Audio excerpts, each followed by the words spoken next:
your life as a bumper sticker. So there's a point to that, I promise, and I'll get to that in this story. You're probably listening to it because it sounds like an interesting topic, and hopefully it's more than an interesting topic, but it's actually something that will help you in your day-to-day life. So this concept came to me. I live in LA. I drive on the highway a lot. The 405 is popular out here, mode of transportation or getting from one place to another place.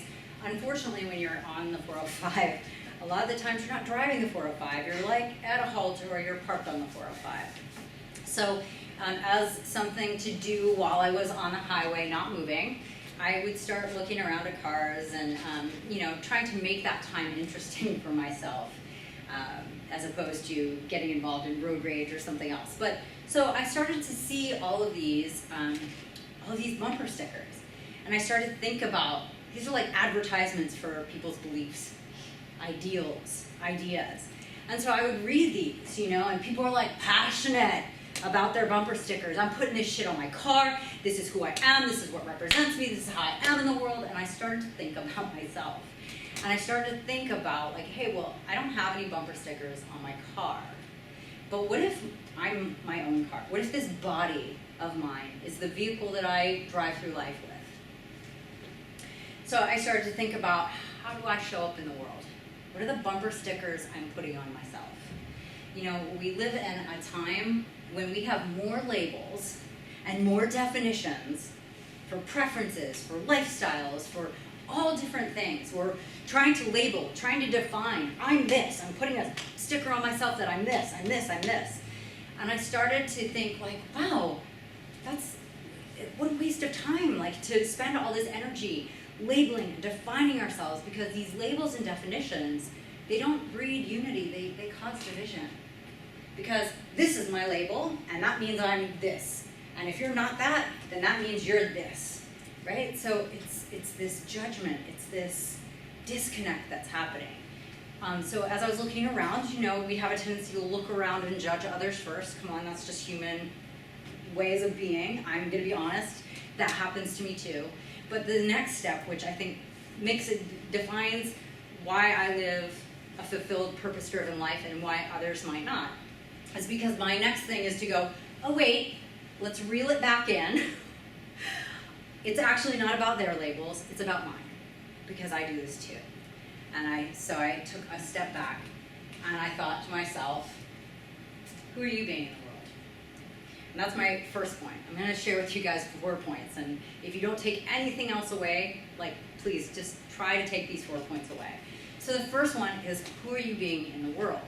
And I asked myself this, and I thought, I'm a single mom, I'm an entrepreneur, I'm this, I'm that. I started coming up with all of these labels, and these are the ways that I was showing up in the world. Okay, I'm this kind of a person, which, again, it wasn't breeding unity or peace in my life.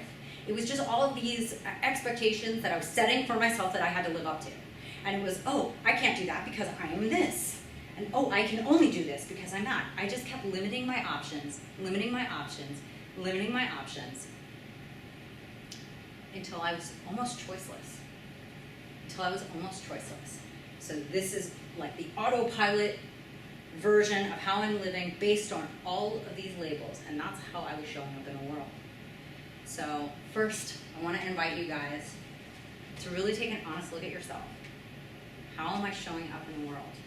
What are the bumper stickers and labels that I put on myself? Okay? And the second thing is why? Why am I doing that? Why am I defining myself? Why do I have a need to organize and label and define every aspect of who I am? Let's be honest with ourselves. That's my second point. When I looked at my why, this is what I discovered.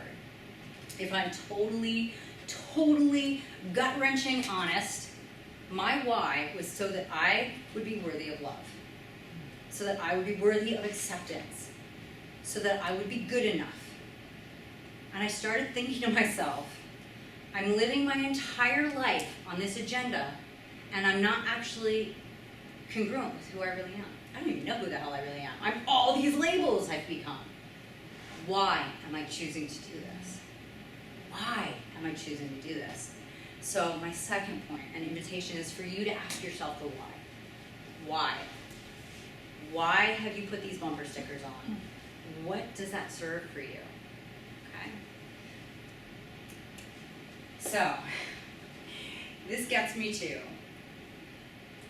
letting go. Letting go of the attachment to these labels.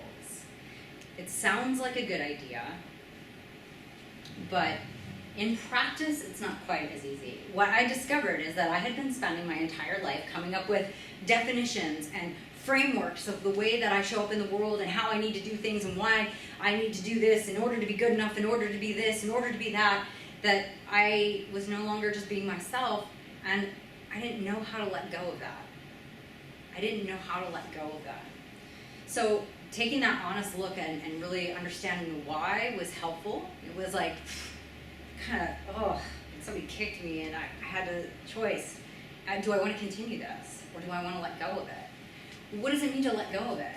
Well, if I've been practicing something every single day with a regimen, every day, until it was unconscious, first of all, I had to be intentional about it. What do I want to experience instead? And I decided, you know what I really would love to experience? I don't even know what the hell this means, but what I really want to experience, I want to experience what it feels like to be who I really am. What would that look like? So I started experimenting with it by trial and error. I started to try to say, what do I really want? Versus what do I think this label or this definition or this expectation calls for? And just playing with that. Giving myself permission to experiment. Who am I without those labels, without those bumper stickers? Who could I be in this world? So the last thing, the last point, is the point that I got to, which was to allow myself a new bumper sticker. It was a bumper sticker that was moment to moment, was completely congruent with who I was in that moment, giving myself permission that that moment changes and that moment shifts, and who I am when I'm tired isn't the same person as who I am when I'm charged up, fully rested, and that both of those are completely okay. I honor those, I accept those, I fully step out into the world as who I am. And that was my last bumper sticker, I am. Can we just allow ourselves to be I am? I am. In this moment, I am. Do we have to follow that with 20 other labels and definitions? Can we love ourselves? Can we accept ourselves? And can we go out in the world just being? And is that enough? So my invitation to you guys is to really actually put this into action in your life. Instead of hearing this and going, yeah, that got me thinking, how can this change your life? Because honestly, there's a million people out there with inspiring messages, and I don't want to be one of those. I don't want this time that we've had together to be one of those. I want this to be something that's like a springboard for you to make some small change in your life that's going to rock your world, that's going to bring you more freedom and more joy and more fulfillment. So I invite you to maybe journal about those 4 steps, those 4 points.